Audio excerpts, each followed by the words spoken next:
Bienvenidos alumnos presenciales y en línea a la lección 2 y esto es lo que se conoce como la soteriología en esta lección, la soteriología. Déjeme empezar con una definición de la soteriología. La palabra soteriología tiene dos palabras, am, sotería o también sozo y logos, ¿verdad? Logía.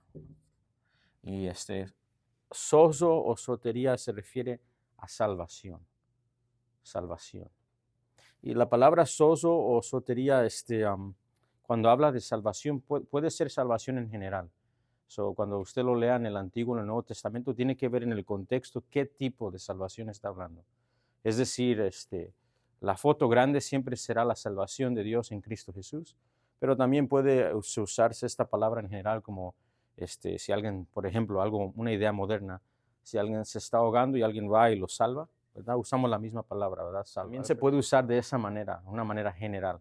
Entonces la leemos en las Escrituras, pero la palabra sozo, sotería, salvación, es ayudar a alguien en necesidad de un tipo de peligro de vida, un tipo de destrucción, etcétera, etcétera.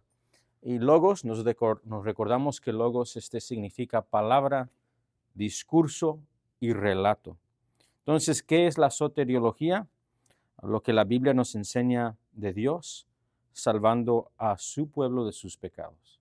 Eso es lo que se refiere la soteriología. Cuando hablamos de la soteriología, estamos hablando de la doctrina de la salvación. Una manera más simple de decirlo, es la doctrina o la enseñanza de la salvación. Lo que la Biblia nos enseña acerca de cómo Dios salva o salvará y ha salvado a su pueblo. Vamos a dedicar las próximas 2 o 3 lecciones a dar un resumen, un vistazo de exactamente eso, lo que la Biblia nos enseña de Dios salvando a un pueblo. Dicho eso, quiero introducirlos a una frase que resume la doctrina de la salvación. Yo pienso muy bien de Génesis, Apocalipsis. Si usted es parte de la iglesia donde yo sirvo como pastor, tal vez se recuerde de esta frase, pero tal vez los alumnos en línea y presencial no la conocen. Y esta es la frase, ¿ok? Dios salvando a un pueblo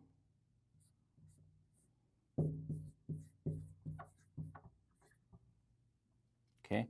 Y cuando uso la palabra un pueblo, me refiero a uno, no a dos, no a tres, a un pueblo. Y es a través de su único, también puede poner un uno, hijo, su único hijo. Y luego puede poner para su gloria. Podemos resumir la doctrina de salvación de Génesis, Apocalipsis con esta frase. Dios salvando a un pueblo a través de su único Hijo para su gloria. Es decir, la gloria de Dios es el propósito, el fin, la meta, la razón. Se puede decir de otra manera, se puede decir Dios glorificando su nombre o glorificándose por medio de salvar a un pueblo a través de su único Hijo, ¿verdad? También se puede decir de esa manera, porque la meta o el fin es Dios darse a conocer su belleza, su majestad, su esplendor en toda la tierra. Quiero que se quede con esa frase en su mente y en sus estudios teológicos, en sus estudios diarios, porque creo que esa frase, me atrevo a decir, es el tema grande de toda la Biblia. No solamente es el tema de la salvación, sino este es el tema de todo lo que estamos leyendo y estudiando en las Escrituras. Y mientras usted continúa en sus estudios y continúa estudiando la Biblia, va a ver este tema como el tema panorámico, el tema grande, en donde todas las otras doctrinas encajan. Y cuando hablamos de la doctrina de la salvación, tenemos que recordar una de las cosas que hemos aprendido hasta ahora. Para los alumnos que estuvieron conmigo en Introducción a la Teología Sistemática, uno se va a recordar de algunos de estos temas. Quiero hablar, elaborar algunos de estos temas hoy. Si quiere escribir esto, cuando hablamos de la doctrina de la salvación, tenemos que hablar de ciertas doctrinas que van a explicar la doctrina de la salvación. Nos van a dar a entender la doctrina de la salvación. Y el primero que vamos a estudiar hoy como recordatorio es Dios. Se recuerda la doctrina de Dios, la llamamos teología propia, cuando hablamos de ciertos aspectos de Dios, teología propia. La otra doctrina que vamos a tener que recordar es la teología del hombre, o lo que la Biblia enseña del hombre. Y en la teología sistemática nos recordamos que esto tiene el nombre de antropología. Antropología.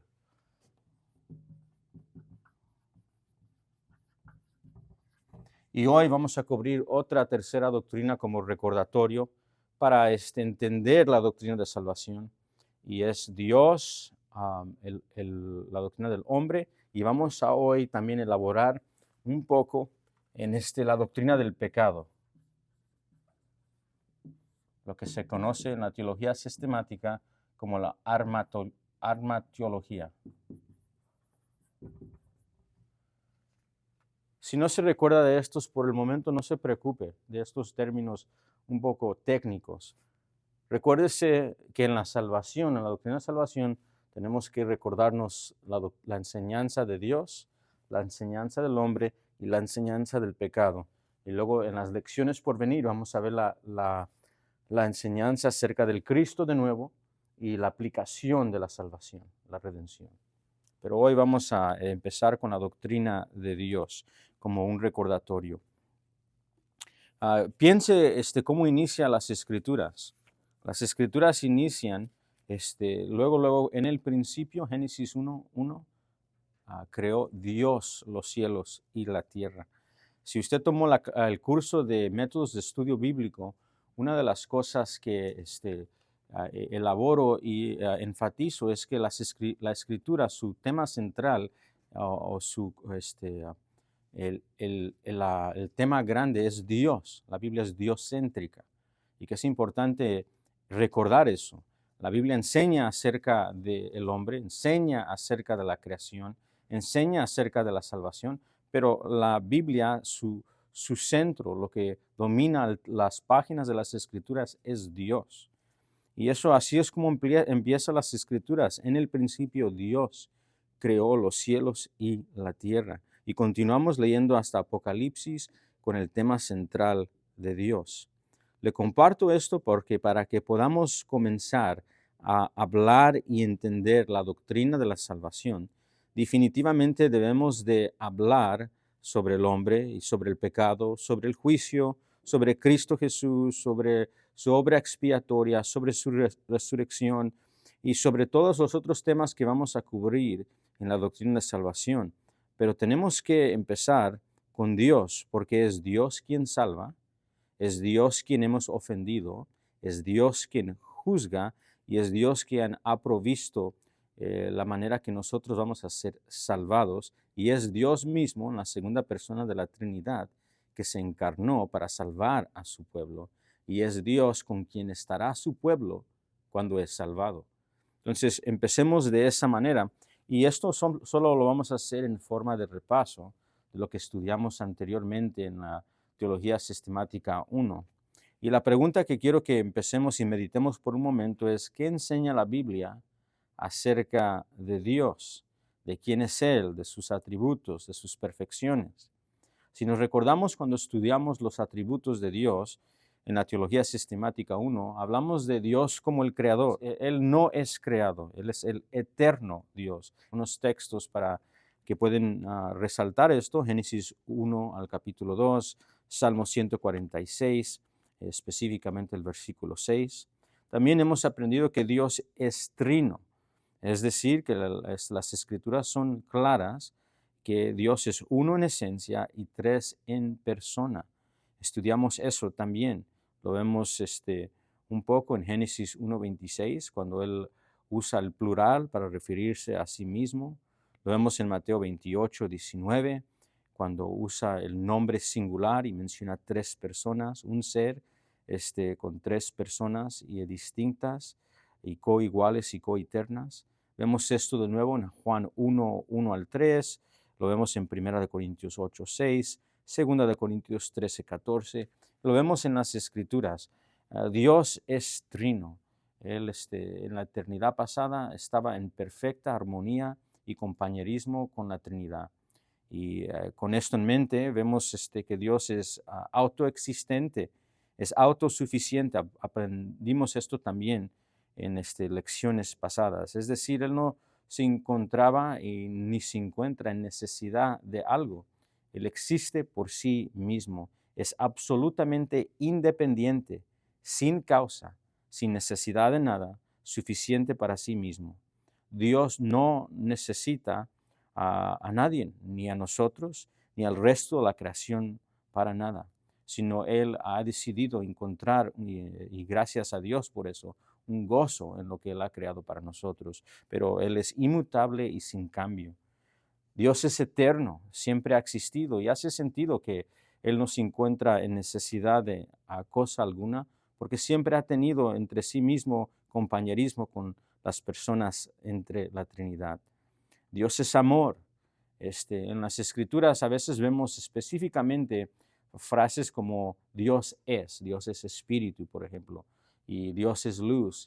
Y aquí también vemos que en las Escrituras, en 1 de Juan 4:8 y 4:16, que Dios es amor. Nosotros a veces tenemos definiciones propias del amor, pero Dios es la definición del amor. Dios es bueno. Esto se nos introdució de inmediatamente en Génesis capítulo 1. Después de cada acción que Dios hizo, inmediatamente el autor bíblico resalta su bondad. Dice, lo que Él hizo es bueno. Y cuando el escritor nos dice que lo que Él hizo es bueno, es para resaltar su bondad y su carácter y sus atributos de bondad en perfección. Esto lo vemos en todas las escrituras, desde Génesis hasta Apocalipsis. Dios es justo, sus decisiones son rectas, es incapaz de hacer injusticia. Salmo 89:14, su trono es justicia. Salmo 119:37, todas sus decisiones son justas. Salmo 145:17, hay bastante testimonio de que Dios da a sus criaturas intencionalmente para recordarles que Él es justo en sus decisiones y en su carácter. Dios es soberano. Dios es soberano, que significa que no hay autoridad más suprema que Él. Su autoridad es absoluta. Dios es la suprema autoridad sobre todos los gobiernos, y todas las decisiones que se toman no pasan por alto de parte de Dios. Salmo 103:19, Salmo 115:3, Dios hace todo lo que le place. Salmo 135:6, Daniel 4:34-35, Salmo 33:11. Vemos en breve, lo que quiero hacer con esto es refrescar nuestras mentes para intencionalmente recordar la grandeza de Dios, la belleza y la majestad de Dios.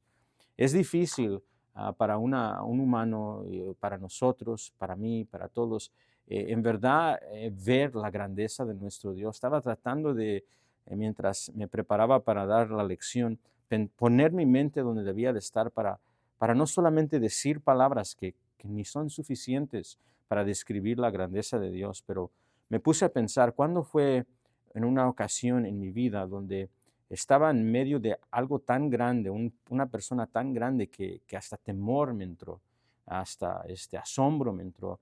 Y tal vez le venga a memoria algo a usted, pero lo que me vino a mente es en mis tiempos en el ejército, en una ocasión, el ejército iba a tener una visita por un general, que era el general de todo el ejército de los Estados Unidos. Es decir, no había más rango más alto que él en el ejército fuera del presidente.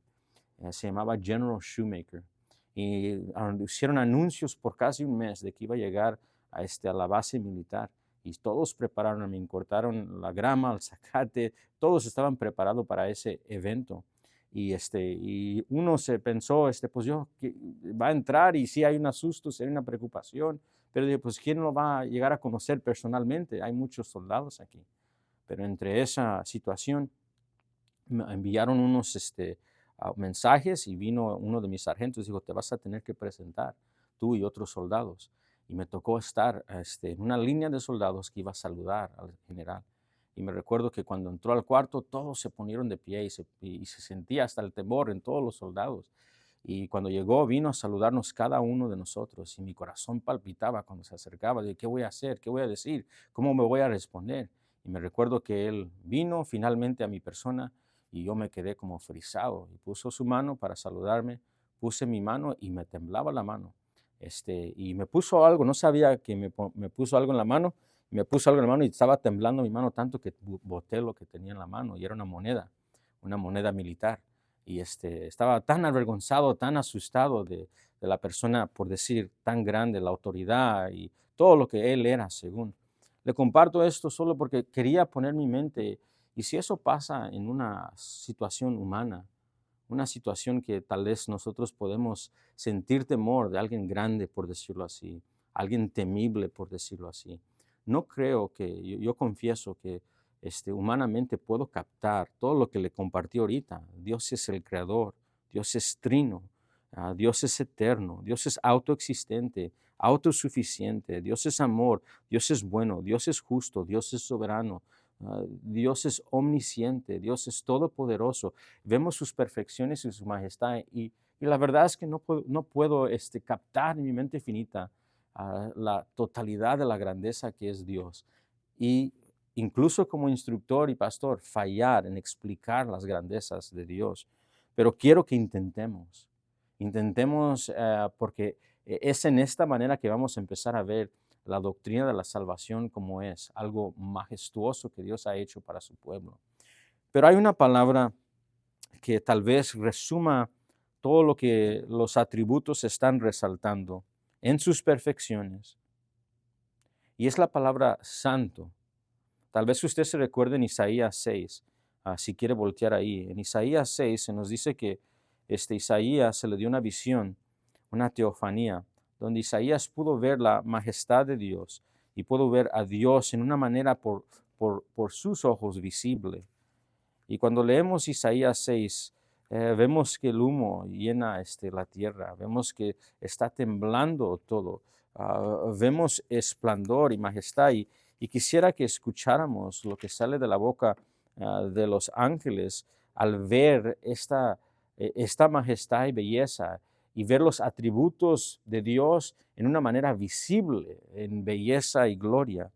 Las Escrituras dice en el versículo 2, hablando, o si empezamos con el versículo 1, dice, en el año que murió el rey Usías, resaltando la muerte de los reyes terrenales, en el año que murió el rey Usías, vi yo, es el profeta Isaías, al Señor sentado sobre un trono alto y sublime.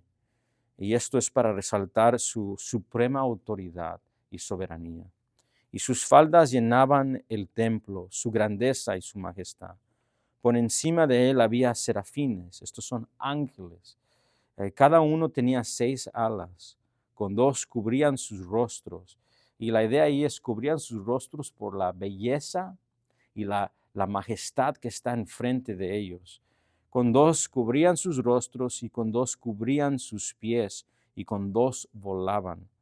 Y y la idea ahí, no sé si lo ha pensado, es que ni pueden tocar el piso donde está el trono de Dios.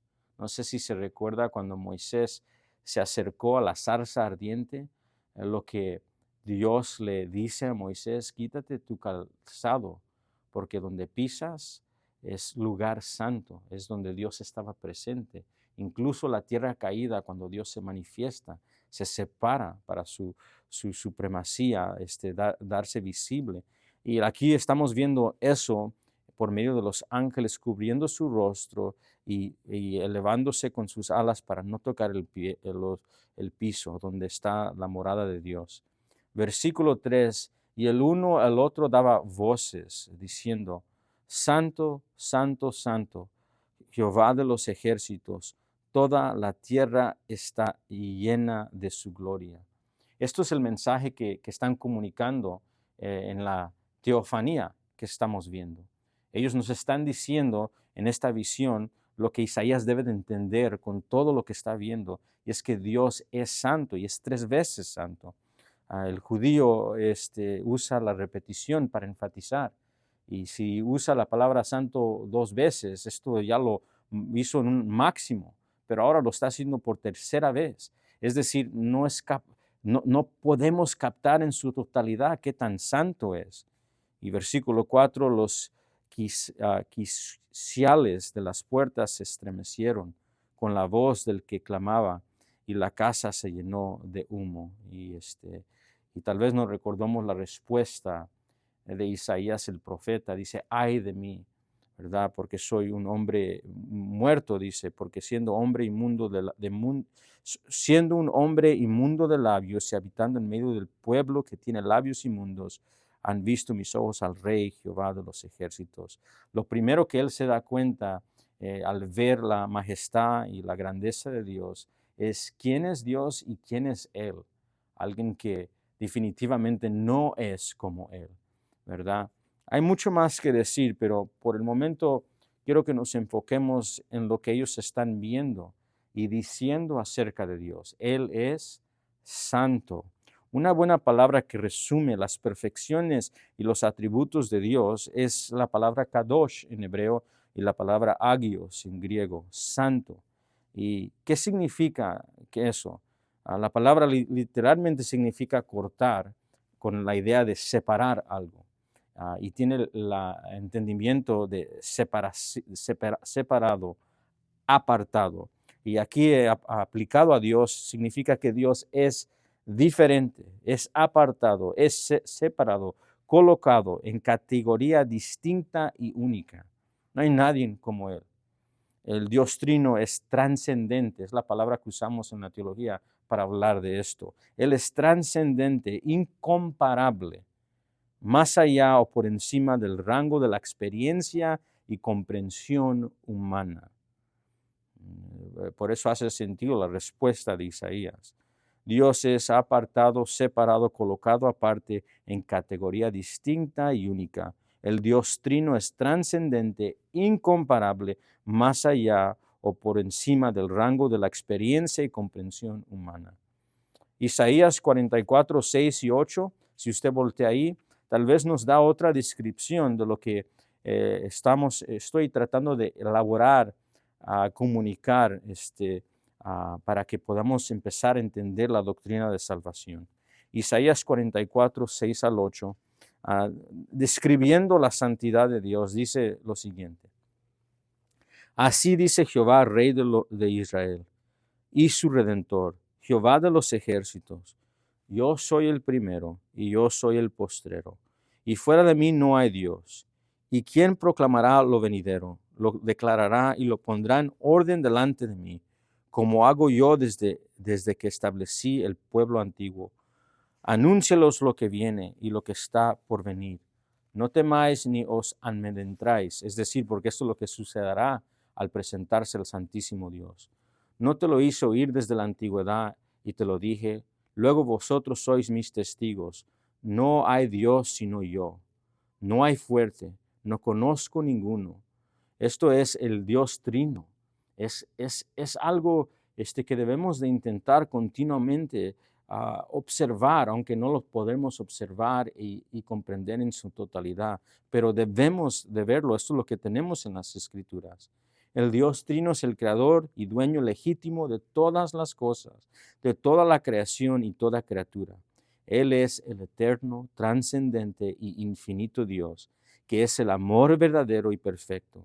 Él es el impecablemente justo y el bien supremo, y Él se sienta en las más altas de los tronos y tribunales como el gobernante supremo y soberano sobre absolutamente todo en todo y cada lugar.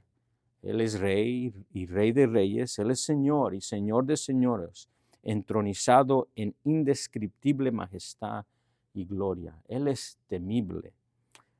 Me gustaría continuar, porque debo de continuar, cada uno de nosotros intentando describir su majestad. Pero por el momento, cuando hablamos de la doctrina de salvación, tenemos que empezar con Dios, porque este es el Dios que nos ha creado a nosotros. Y esto nos lleva a la doctrina del hombre, a lo que se conoce como la antropología. Antropología. Cuando estudiamos la Biblia, muy pronto al inicio de las páginas de las Escrituras, se nos introduce la grandeza del Creador, el Dios que hizo los cielos y la tierra y hizo el humano. Pero enseguida de esto vemos que Dios hace al hombre y lo hace a su imagen y semejanza. Tal vez nos recordamos un poco de la antropología que estudiamos ya en lecciones anteriores, pero quisiera que resaltáramos algunos puntos. Primero, el hombre es una criatura creada y es la joya de la corona de la creación. Esto lo vemos en Génesis 1, 27 al 28 y Génesis, el capítulo 1 y 2. Si nos recordamos en Génesis 1, 27 y 28, se nos dice, y creó Dios al hombre a su imagen, y a imagen de Dios los creó, varón y hembra los creó. Y esto se repite varias veces en los primeros 3 capítulos, incluso después de la caída se nos recuerda de esto. En el Salmo 8, 4 y 5, no tiene que voltear ahí, pero de nuevo se nos resalta estas verdades de que Dios ha hecho al hombre distinto a las bestias, distinto a las aves, distinto al resto de la creación, porque tiene su imagen y semejanza, lo que estudiamos como el imago Dei. Y en Salmo 8, 4 y 5 se nos dice que los ha hecho un poco menor que los ángeles. Y dice, y los coronaste a la humanidad de gloria y de honra. Distinto al resto de lo que es creado, se ha dicho por teólogos que lo que estamos observando y lo que Dios está comunicando en cuando hizo al hombre es que somos la obra magna de Dios. El teólogo Louis Berkhoff lo dijo de esta manera, hablando del hombre y la humanidad. El hombre es representado como que si estuviera en el vértice, el cima de todos los órdenes creados.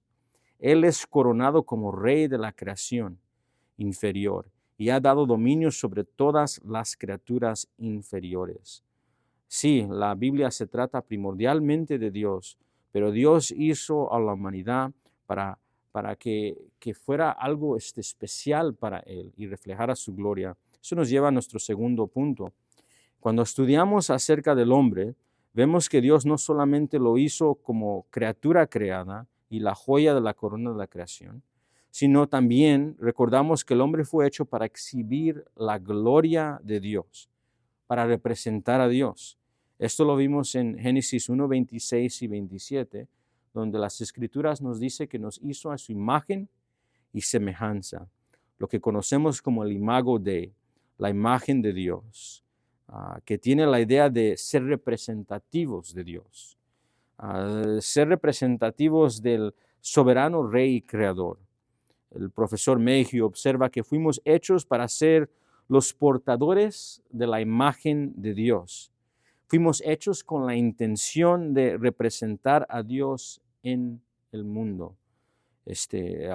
Cuando Dios hizo a Adán y sus descendientes y los manda a multiplicarse con su imagen y semejanza, la idea es que Él quiere su representación en toda la tierra, que su gloria y su belleza sea manifiesta en su creación. Y tercero, vemos también cuando estudiamos la antropología que cuando Dios hizo a Adán, el primer hombre, Adán fue el representativo de la humanidad.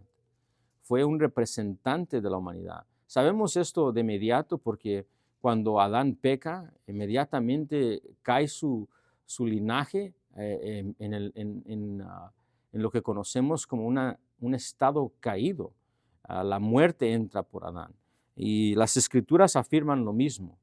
En Romanos 5, 18 El apóstol Pablo, hablando de Adán como el representante de la humanidad, dijo así que como por la transgresión de uno, esto referencia al primer hombre, vino la condenación a todos los hombres, es decir, que por medio de Adán toda su descendencia fue afectada con el pecado. De la misma manera, por la justicia de uno vino a todos los hombres la justificación de vida.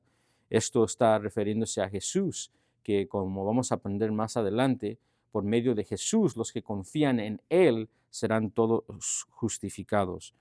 Pero lo que quiero que observemos en Romanos 5:18, porque hay varias observaciones que podemos y debemos de hacer aquí, pero una de ellas es que la Biblia habla de Adán como un representante de la raza humana. Eso es lo que se conoce en la teología sistemática como la cabeza federal de la humanidad. Si usted escucha la frase la cabeza federal de la humanidad, se refiere a Adán como un representativo de toda su descendencia, o también como el jefe del pacto, la cabeza del pacto. Y aquí Pablo dice que este jefe federal, esta cabeza federal fue Adán, y en particular habla que cuando Adán pecó trajo condenación y culpa a todas las personas. Pero también vemos lo mismo en 1 Corintios 15:22, que cuando Pablo usa ese mismo lenguaje, él usa un lenguaje en Adán. Y cuando veamos ese lenguaje regularmente se usa en el Nuevo Testamento y lo vemos en 1 Corintios 15:22, para hablar de la realidad de que Adán es la cabeza federal de la humanidad. Esto nos lleva a lo que conocemos como la armatología, lo que es el estudio del pecado. Y todo esto es en preparación para poder empezar a estudiar la doctrina de la salvación. Pero hablemos ahora del pecado, porque la cabeza federal fue la que nos entró a este estado caído que nos encontramos. ¿Por qué es que nos encontramos en necesidad de salvación? En la teología sistemática, cuando hablamos de la doctrina de salvación, esto va a pasar en lecciones que vienen, hablamos de la necesidad de salvación. Y cuando hablamos de necesidad de salvación, lo estamos hablando de una manera humanamente hablando. Es decir, nosotros necesitamos que Dios nos salve. Pero ¿por qué nos encontramos en necesidad de salvación? Hablamos de la bondad de Dios, la grandeza de Dios, la justicia de Dios, y hablamos de los propósitos de Dios en hacer el hombre, la gloria del hombre, por decirlo así, en ser su creación sobre la creación. Hablamos de su bondad hacia nosotros, nuestra misión como representantes de Él. Pero ¿por qué ahora necesitamos ser salvos si Dios nos ha dado todas estas bondades? Bueno, la respuesta a esto es que Adán, nuestro representante, pecó y se rebeló contra Dios, provocando la caída de la humanidad. Vemos esto en Génesis 2:17, cuando el Señor le dice a Adán en ese jardín que el día que comiera del árbol prohibido, ciertamente iba a morir. Y en el capítulo 3 vemos en el versículo 6 que ambos, Adán y la mujer, comieron del árbol y automáticamente perdieron su relación y comunión con Dios, y entró el pecado a la tierra, entró la muerte física y entró la muerte eterna. Adán, vemos esto, como le dije, en Génesis 2 y 3, capítulo 2 y el capítulo 3, donde Adán, el representante de la humanidad, se rebela en contra de Dios, declarando su autonomía. No sé si lo ha pensado de esa manera, pero cuando Dios le dijo a Adán y Eva no, y ellos comen, es una manera de declarar autonomía propia. No sé, tal vez yo sé que le ha pasado a usted y tal vez somos muy viejos de edad para recordar los días que lo hicimos nosotros a nuestros padres, pero vemos con nuestros hijos o con niños, le dices, no toques eso y inmediatamente ellos tocan. Y nosotros sentimos luego algo dentro de nosotros, ese reto, esa declaración de decir, no voy a hacer lo que tú me dijiste. Y lo vemos no porque necesariamente nos dijeron eso, lo vimos por la acción que lo demostró. Cuando nosotros vemos a Adán y Eva comiendo del árbol, es una acción que declara rebeldía, declara autonomía, declara guerra contra Dios. Declara que confían más en alguien más que a Dios, que van a seguir a alguien más que a Dios, que están dispuestos a obedecer y someterse a algo o a alguien más que a Dios. Es un rechazo del reinado de Dios, es un empujo declarando, es un puño al cielo diciendo no a Dios. Lo que ocurrió en el jardín fue una rebelión cósmica, como el representante de la humanidad declaró por medio de rechazar a Dios. Conocemos muy bien la historia, no se la tengo que repetir en detalle.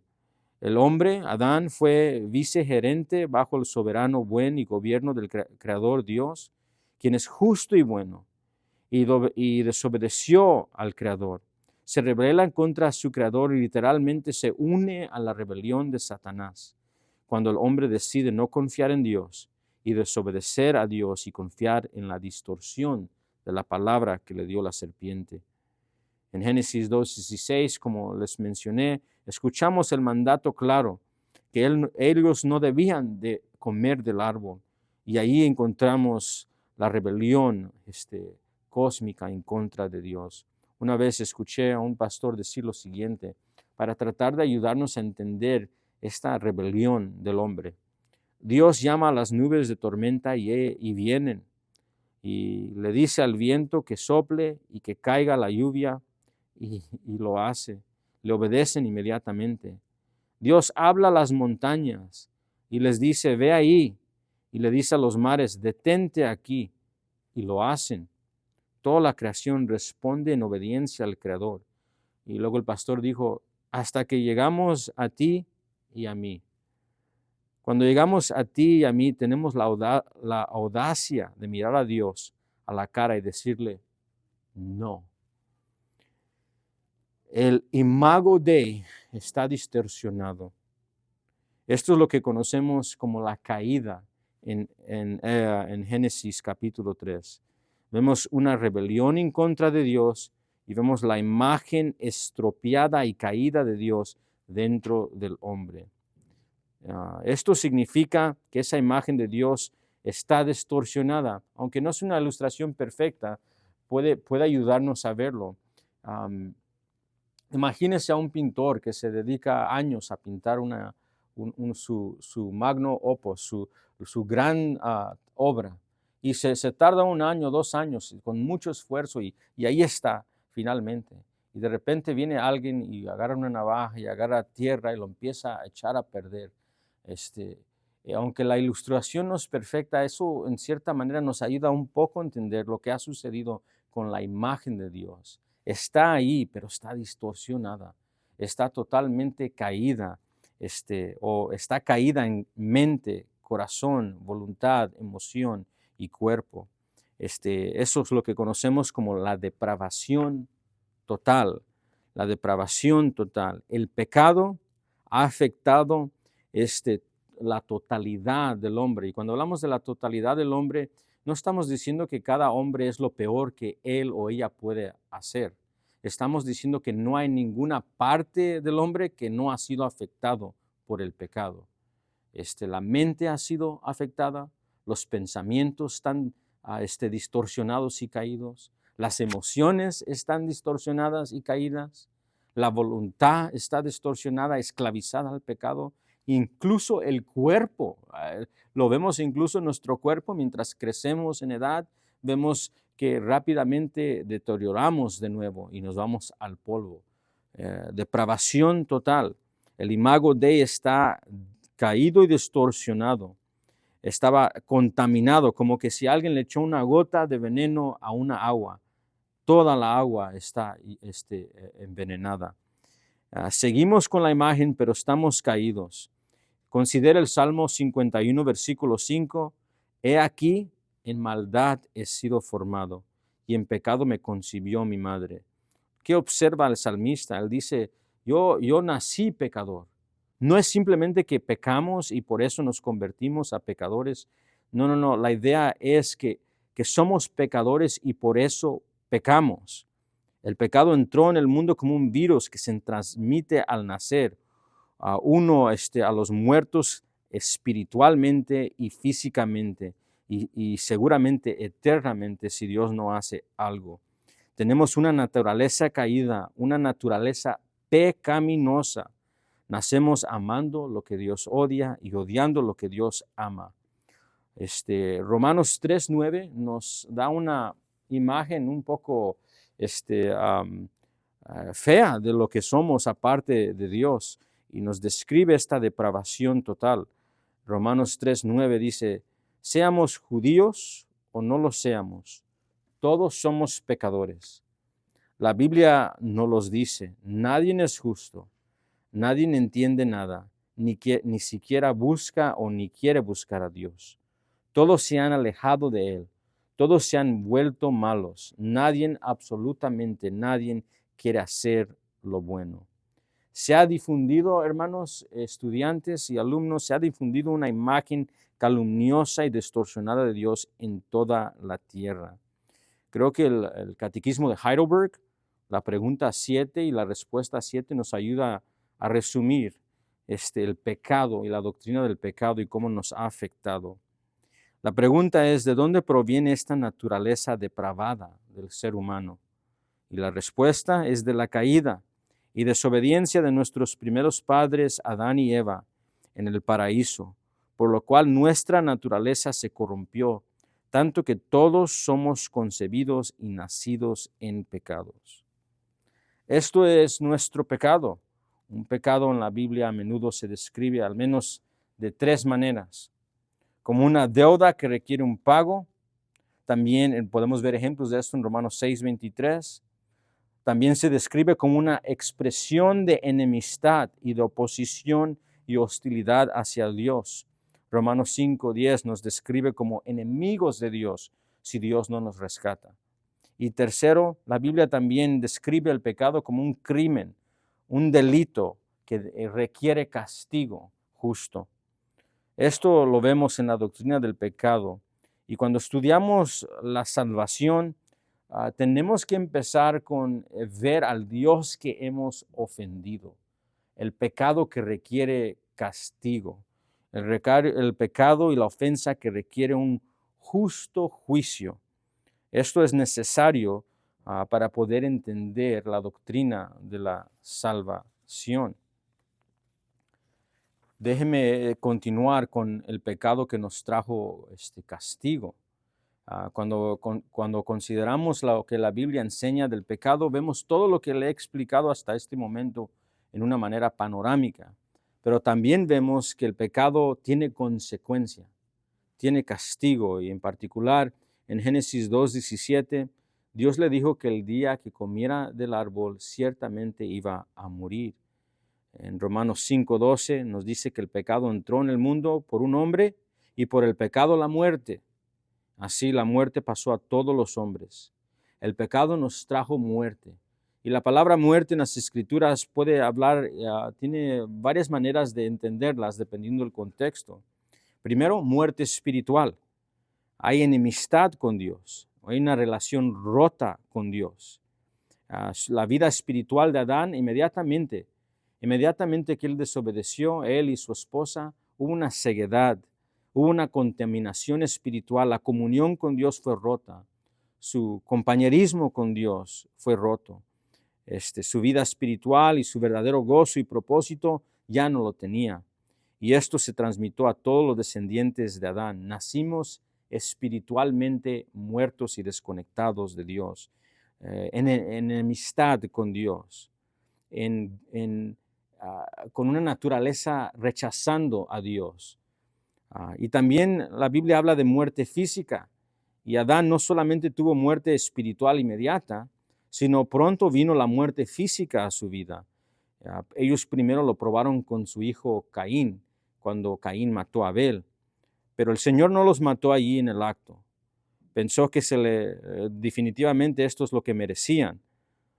Porque incluso él no proveyó perdón para los ángeles y no tenía que darle otro día a Adán y sus descendientes. Si él los mataba ahí, iba a ser lo justo, pero les permitió días.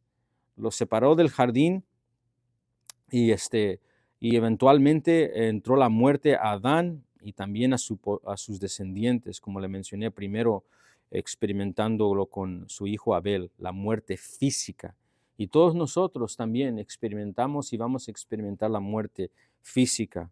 Pero también tenemos lo que es la muerte eterna, o lo que Apocalipsis 20:14 llama la segunda muerte. Y esto se refiere al castigo corporal y de alma, a un castigo eterno en el lago de fuego. Lo creas o no, hay una segunda muerte que se describe como un castigo eterno y justo en un cuerpo resucitado en el fuego el lago de fuego.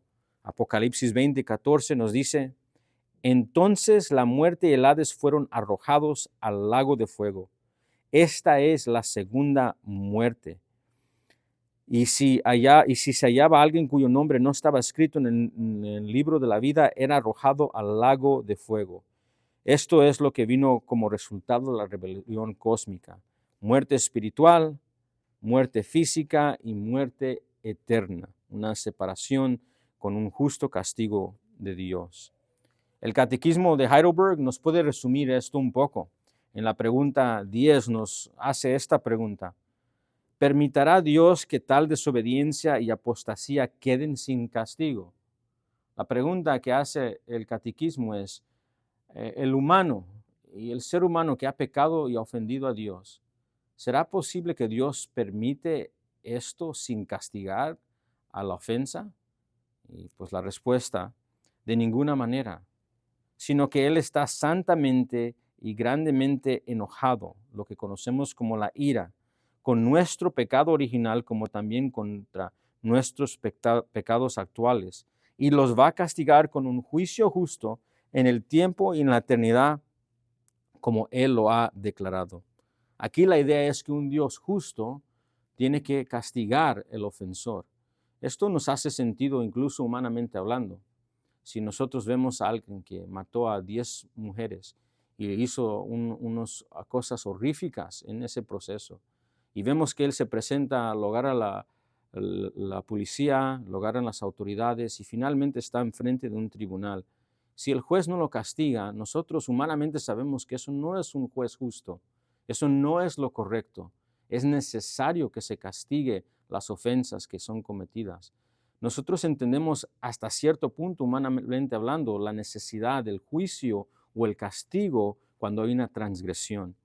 Y esto es cierto también para las ofensas y los pecados que hemos cometido, no solamente en Adán, nuestro primer padre, sino también los pecados que seguimos cometiendo y aumentando para el día de juicio.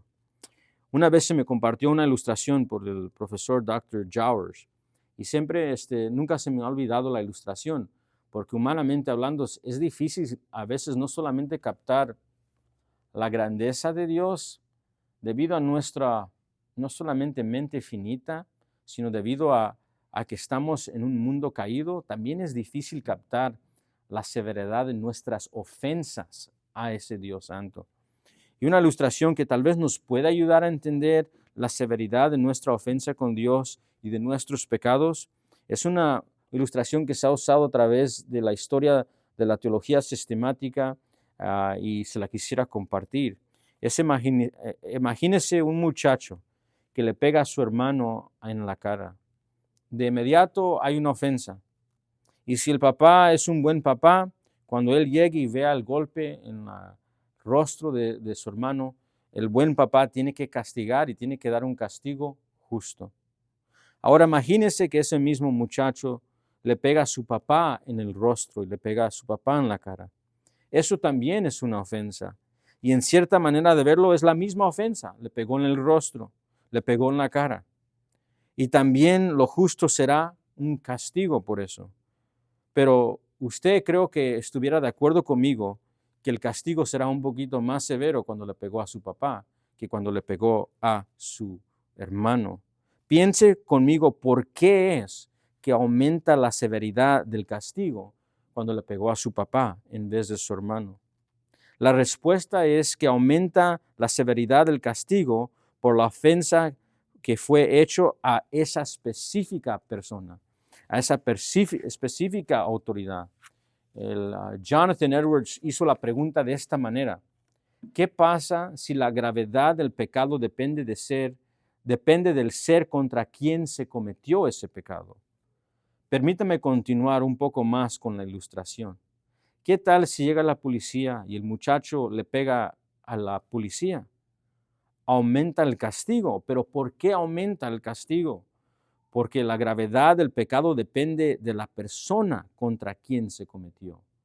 Es el mismo golpe, pero depende y aumenta dependiendo a quién le ha cometido esa ofensa. ¿Y qué tal si ese joven, cuando va al tribunal, le pega al juez? Creo que podemos pensar en la severidad de nuestro pecado de esa manera, cómo está aumentando. Quiero que lo pongamos en el contexto del jardín. Solo podemos captarlo un poco, pero a la persona que hemos ofendido es a Dios, el Creador. Es por eso que tenemos que empezar, cuando hablamos de la doctrina de salvación, con Dios y sus perfecciones, con quién es el ser que hemos ofendido. Solo podemos captarlo un poco, porque el pecado nos ha dejado con un gran obstáculo para ver la inmensidad de Dios y para ver el poder del Creador y la santidad del Creador de los cielos y la tierra. La criatura de Dios, Adán, nuestro primer padre y representante, que fue hecho por Dios para gozarse en Dios y glorificar a su Creador y representarlo en toda la tierra, se rebeló y rechazó el reino de Dios, deshonrando el santo, majestuoso Creador de la tierra y estropeando su imagen y semejanza. Como resultado del pecado deliberado del hombre, la humanidad es justamente caída, esclavizada y corrompida por naturaleza, y justamente y legítimamente condenada a la ira y castigo eterno de Dios por su primera ofensa y las continuas ofensas actuales contra el Dios santo y justo y soberano.